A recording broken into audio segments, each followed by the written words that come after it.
Recebo daqui o nosso abraço fraterno e desejos de bem-estar geral. Hoje, no nosso tema livre, nós vamos falar sobre a inveja. Entre outros comentários, veremos um resumo de questões tiradas diretamente do Livro dos Espíritos. E agora, passando para um outro assunto, o que nós podemos dizer para uma pessoa que se lamenta, segundo ela ou ele, por ter concluído que rezar é uma inutilidade, porque Deus não ouve as suas preces?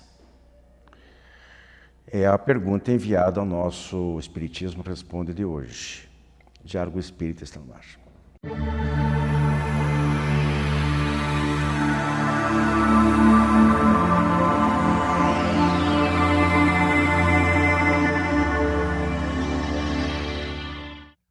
Caríssimos amigos, nosso tema livre de hoje escolhemos inveja. Eu estou aqui com a Rose Heidmann e a Andrea Kleinens. Vocês me permitem, minhas caríssimas amigas, fazer uma introdução, depois vocês comentam à vontade o que vocês têm em mente, mas eu gostaria de fazer um pouquinho diferente hoje, pelo menos o início do nosso tema livre, puxando algumas questões do Livro dos Espíritos, que fala textualmente sobre a inveja. Então eu vou me limitar aqui a ler a pergunta, às vezes a resposta estará abreviada, para a gente ver aonde que a inveja é citada, né, com uma ênfase maior. Na questão 465, pergunta os Espíritos: com que fim os Espíritos imperfeitos nos induzem ao mal? Resposta: para que sofrais como eles sofrem. E aí Kardec insiste: isso lhes diminui os sofrimentos? Não, mas fazem-no por inveja, por não poderem suportar que haja seres felizes. Obviamente que eu não vou comentar, então fica a critério de cada um procurar no Livro dos Espíritos ou pensar sobre essas colocações aqui. Questão 261. Os Espíritos não precisam sofrer as tentações de todas as naturezas, passar por todas as circunstâncias que citam o orgulho, a avareza, a inveja? Não, se seguir desde o início pelo bom caminho. Questão 811. Será possível já terá existido a igualdade absoluta das riquezas? Daí ele responde que não, por causa das diferenças de faculdades e caracteres, etc. Mas Kardec insiste: há, no entanto, homens que julgam ser esse remédio aos males da sociedade, ser esse o remédio aos males da sociedade. Que pensais a respeito? E os espíritos superiores respondem: são sistemáticos esses tais, ou ambiciosos, cheios de inveja. Não compreendem que a igualdade com que sonham seria a curto prazo, desfeita pela força das coisas. Combater o egoísmo, etc. Questão 926. Há muitos desenganos, não é a do verbo haver, é a, né? Há muitos desenganos, se poupa nesta vida aquele que sabe restringir seus desejos e olha sem inveja para o que esteja acima de si. O que menos necessidade tem, esse o mais rico. Invejais os gozos dos que vos parecem os felizes do mundo. Sabeis porventura o que lhes está reservado? Deveis de preferência lastimá-los. Deus algumas vezes permite que o mal prospere, mas a sua felicidade não é de causar inveja, porque com lágrimas amargas a apagará. Questão 933. Começa já assim: a inveja e o ciúme. Aliás, nós vamos falar sobre o ciúme no próximo tema livre. Se não for na próxima semana, daqui a 15 dias. Daqui a 15 dias. E ele prossegue: felizes os que desconhecem esses dois vermes roedores. Preste atenção. Inveja e ciúme, dois vermes roedores. Para aquele que a inveja e o ciúme atacam, não há calma nem repouso possíveis. À sua frente, como fantasmas, que ele não lhe dão tréguas e o perseguem até durante o sono. Se levantam os objetos de sua cobiça, de seu ódio, do seu despeito. O invejoso e o ciumento vivem ardendo em contínua febre. Será essa uma situação desejável e não compreendeis que com as suas paixões o homem cria para si mesmo suplícios voluntários, tornando-se-lhe a terra verdadeiro inferno. Olha, os espíritos aqui pegaram pesado com a inveja e o ciúme, hein? Questão 977. Em que consiste o sofrimento dos espíritos inferiores? Resposta: invejarem o que lhes falta para ser felizes e não obterem. E só para fechar, tem um pedacinho aqui do capítulo 5 do Evangelho segundo o Espiritismo também. Diz assim, é um comentário: de quantos tormentos, ao contrário, se poupa aquele que sabe contentar-se com o que tem, que nota sem inveja o que não possui, que não procura parecer mais do que é. Muito bem, agora passo para a Rosa aqui um pouquinho. Perfeito. A primeira coisa que me ocorre a respeito do tema é que nós temos que distinguir duas situações diferentes. Todos nós gostamos de coisas boas e queremos ter bens e mais conforto e uma situação melhor. Faz parte do nosso impulso para crescer, para progredir. Aspirar a ter coisas melhores, olhar o que os outros têm e até gostaria de ter, né, um desejo de ter uma coisa parecida para si mesmo, é saudável e é natural. O que não é saudável, o que não é natural, é olhar o que o outro tem e se sentir mal por isso. Transformar o bem alheio num mal próprio, numa fonte de sofrimento.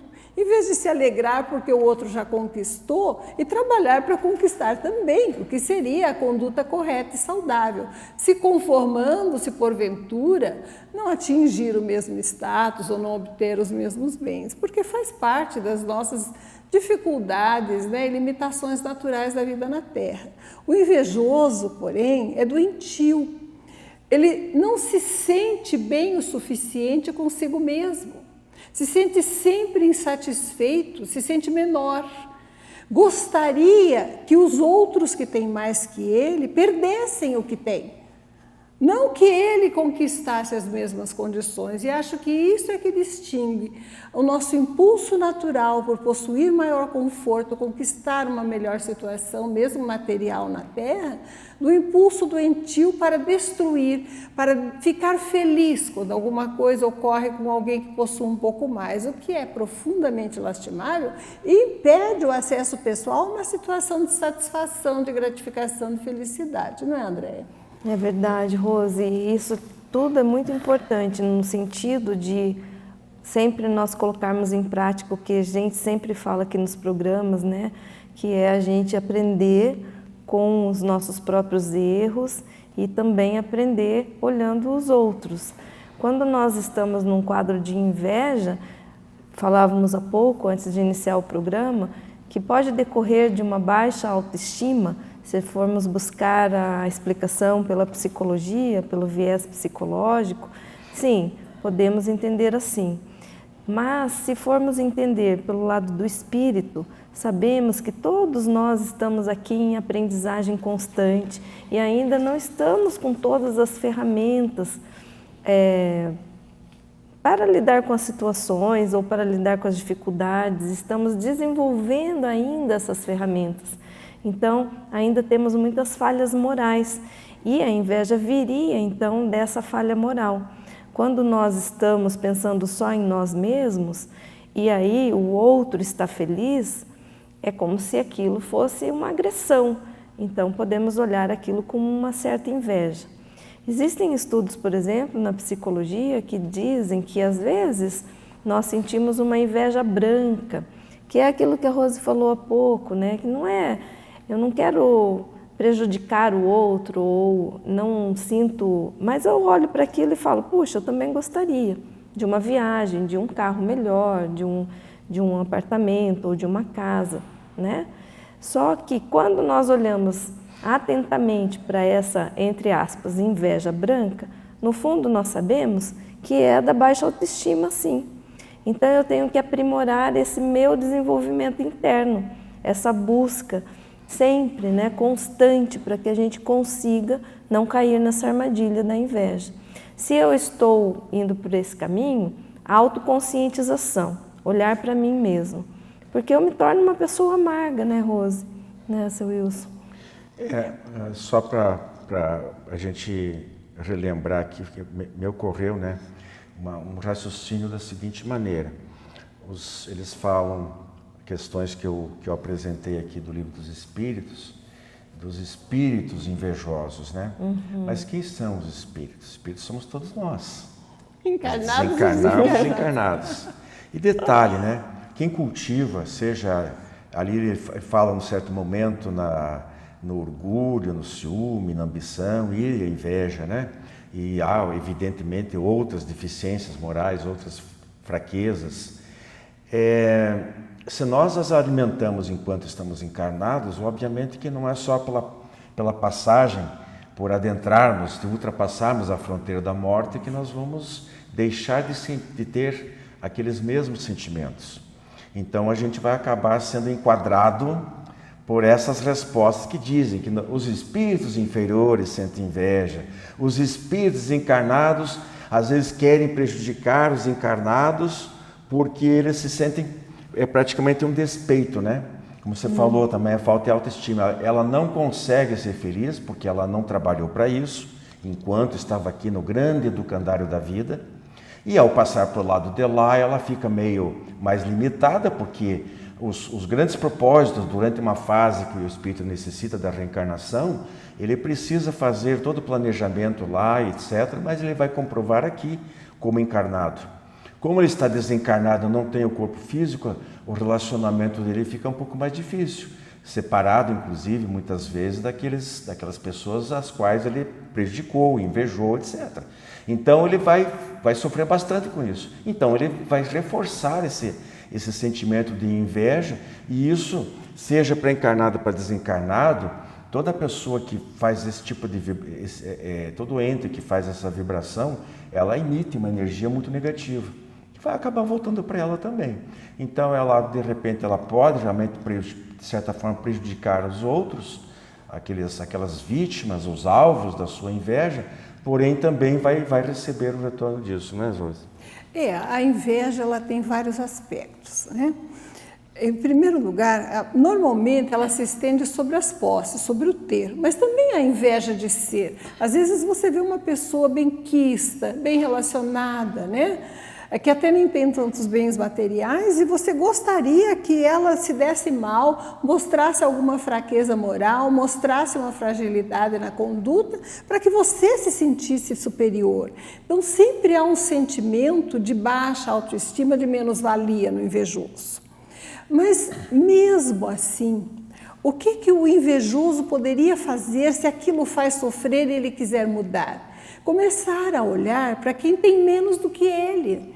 O invejoso só olha para os outros e vê aquela imagem ilusória de quem aparentemente não lutou, não mereceu, conquistou de graça coisas que não existem, nós sabemos, né?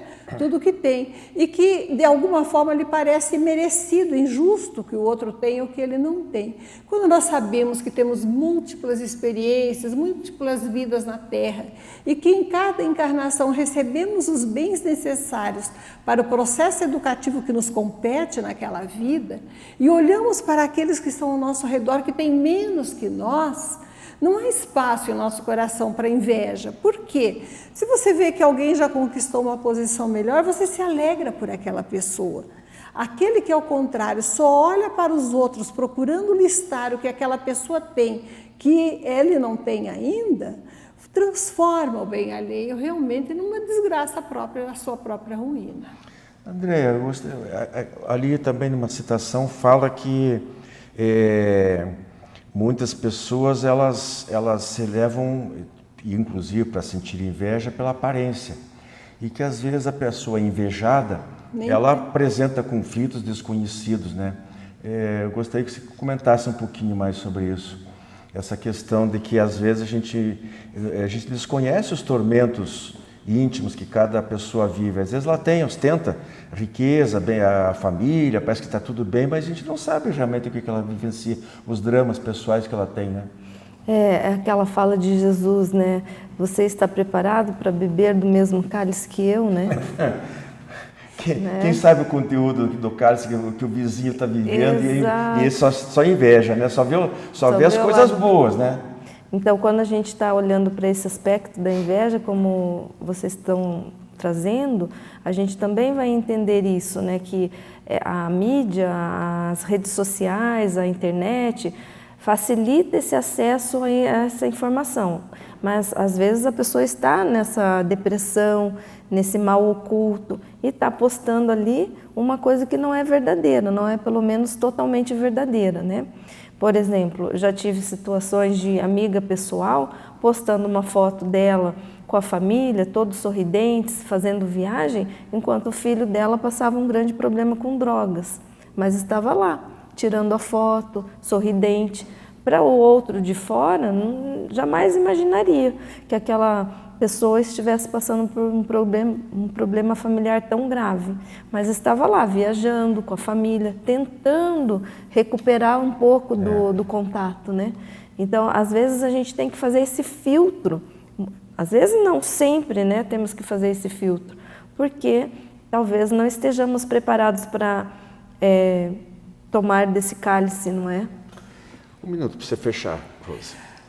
O invejoso que deseja parar de sofrer, ele tem dois caminhos ou atalhos. A primeira coisa é começar a relacionar aquilo de bom que ele tem e que às vezes muitas pessoas desejariam ardentemente possuir. E depois lembrar-se que é um espírito imortal, que os bens que ele não detém agora, se ele conseguir ser generoso e repartir o pouco que tem, partilhar o que tem, lhe serão assegurados num futuro de mais abundância. Então não é pecado desejar coisas que não temos e querer melhorar de vida e de status. Pecado ou errado, né, é transformarmos a alegria dos outros em motivo de tristeza para nós.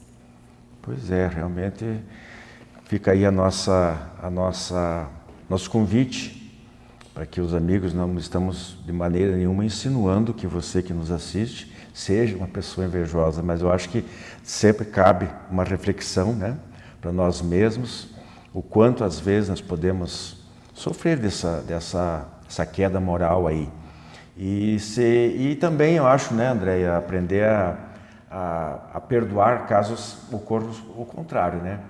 Isso em família é muito comum, né? Em família grande, e daí uns vão bem, outros nem tanto, e daí há aquela beligerância, e daí já vem a fofoca, a intriga, e por aí vai.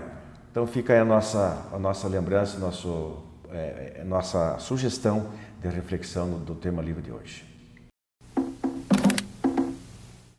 Jornal Comunicação Espírita, matéria de capa desta edição: a reencarnação sob diversos aspectos. Editorial: O Lado da Luz. Em Trocando em Miúdos: Educação, Oração e Mudanças, aforismos que enriquecem a alma. E ainda uma abordagem especial sobre as doenças mentais à luz da doutrina espírita. Jornal Comunicação Espírita. Assine e recomende.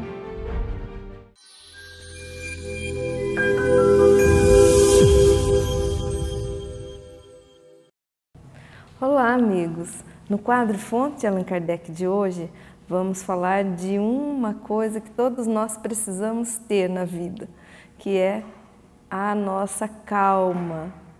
Nós precisamos desenvolver esse sentimento, né, essa sensação de calma durante essa exposição que estamos aqui destinados, durante esse momento encarnatório.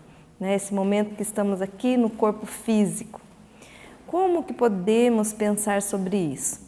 Emmanuel, pela psicografia de Chico Xavier, escreveu um livro belíssimo, que são pequenas mensagens, e o nome do livro é Calma, né? Ele deu esse título. E todas as mensagens desse livro vão tratar, de certa forma, sempre com esse mesmo foco, de cada ser humano conseguir lidar com as suas dificuldades, as vicissitudes da vida, as mudanças, as modificações, repensando muito, trabalhando muito no seu pensamento para não extrapolar, para não entrar por quadro irritadiço, para não descontar no outro ou descontar em si mesmo, quando a vida nos coloca alguns obstáculos, algumas dificuldades, que sabemos bem, ali pelo livro e tantas outras informações que o Espiritismo nos traz, que cada coisa que nos acontece tem sim sempre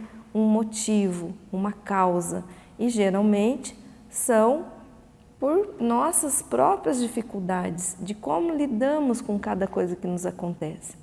O Emmanuel deixa muito claro no livro que a calma, ela precisa ser exercitada, então ela precisa ser desenvolvida, né? O processo de paciência, quando nós estamos diante de uma dificuldade, nós precisamos treinar ter essa paciência, que não é de um dia para o outro que nós desenvolvemos essa paciência para estarmos em calma, para lidarmos com as coisas de uma maneira mais tranquila, sem exageros, né? Sem exasperações, sem julgar o outro, ou criticar o outro, ou brigar, né? Acontece muito no círculo familiar, ou quando nós estamos nos relacionando.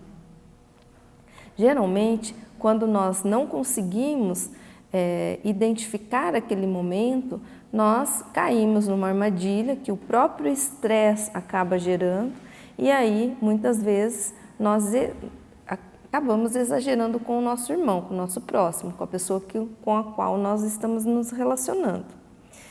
Como nós podemos treinar, então, para ter calma? Bem, num primeiro momento, é entender que todos nós estamos aqui trabalhando para a nossa evolução.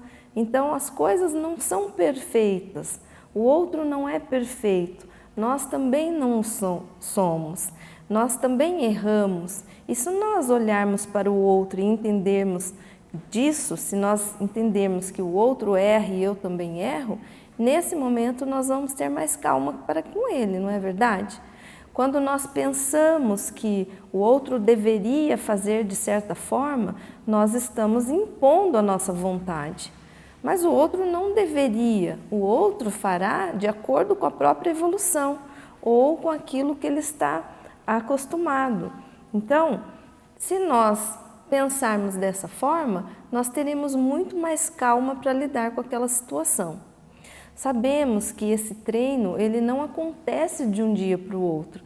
Nós estamos sempre em oportunidade de treino, sempre estamos aqui passando por dificuldades e precisamos olhar para dentro, evoluir, buscar as nossas próprias dificuldades, como traz a mensagem de Santo Agostinho lá no Livro dos Espíritos, né? Fazer um exame de consciência, pensar como eu posso ser melhor, o que eu errei, em que eu posso pedir desculpa ou acertar.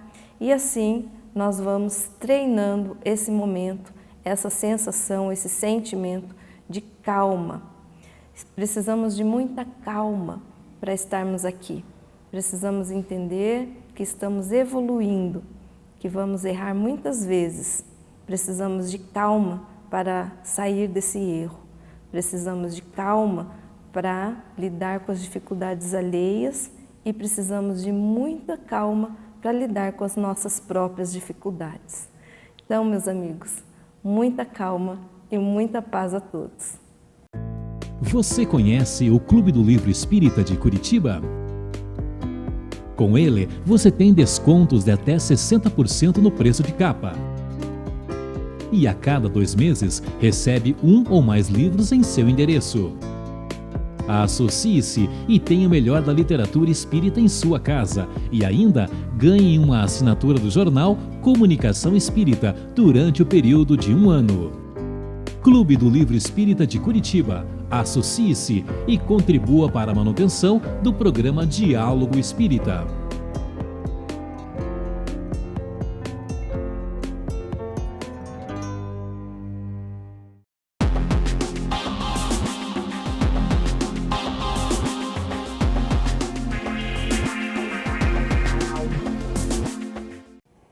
Olá, amigos.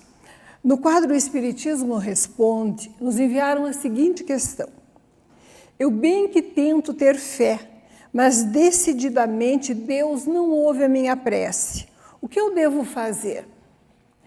Nós temos 2 posições, normalmente, entre as crenças a respeito da eficácia da prece.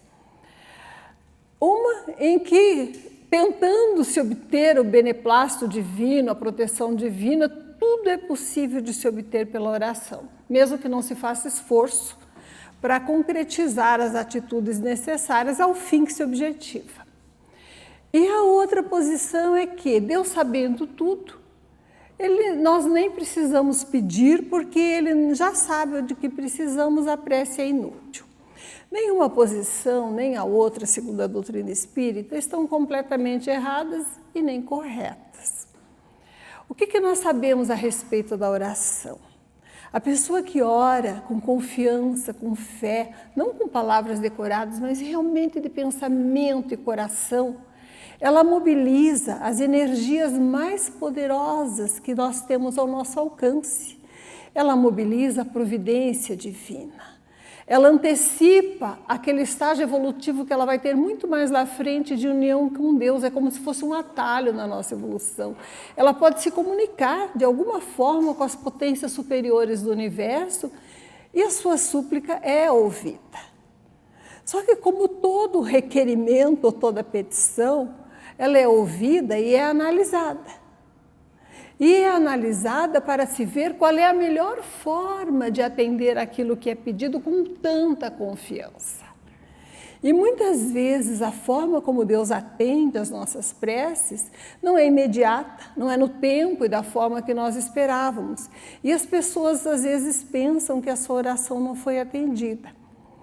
Deus, quando age através dos espíritos superiores que nos assistem, Ele procura sempre preservar o valor do trabalho e da experiência adquirida. Então, Ele não proporciona ao homem soluções miraculosas e imediatas que resolvam todos os seus problemas, porque é resolvendo os problemas sob a inspiração divina e com a força que a prece produz, nos proporciona, que nós amadurecemos, nós crescemos em nosso processo evolutivo espiritual. Então, para ter resultado na oração, a fé é a primeira condição, a confiança, a entrega a Deus. Mas é preciso que aquilo que nós estamos pedindo seja realmente útil naquele momento para o nosso processo evolutivo. E às vezes não é da forma como nós esperávamos que obtivéssemos o resultado que a utilidade se faria em nossa vida. Muitas vezes uma solução que nos parece desejável afastaria de nós uma experiência que aos poucos vai nos conduzir a um processo de muito mais vantagem, de muito mais aquisição de sabedoria, de tranquilidade, de paz interior e de felicidade futura. Então, quando oramos a Deus com confiança, Ele sempre atende. Mas o que Ele nos dá sempre é resignação, força, coragem e muito, muito frequentemente, inspirações através da intuição para que nós mesmos consigamos achar a melhor solução. É como se nós estivéssemos num caminho desconhecido, numa trilha desconhecida e ficássemos pensando, devo ir para a esquerda ou para a direita? Deus não vai pôr uma flecha apontando o lado, porque nós temos que aprender. Mas certamente, se orarmos com convicção, aquilo que deva nos conduzir ao objetivo que vai nos proporcionar a experiência necessária, vai nos ocorrer como uma intuição salvadora.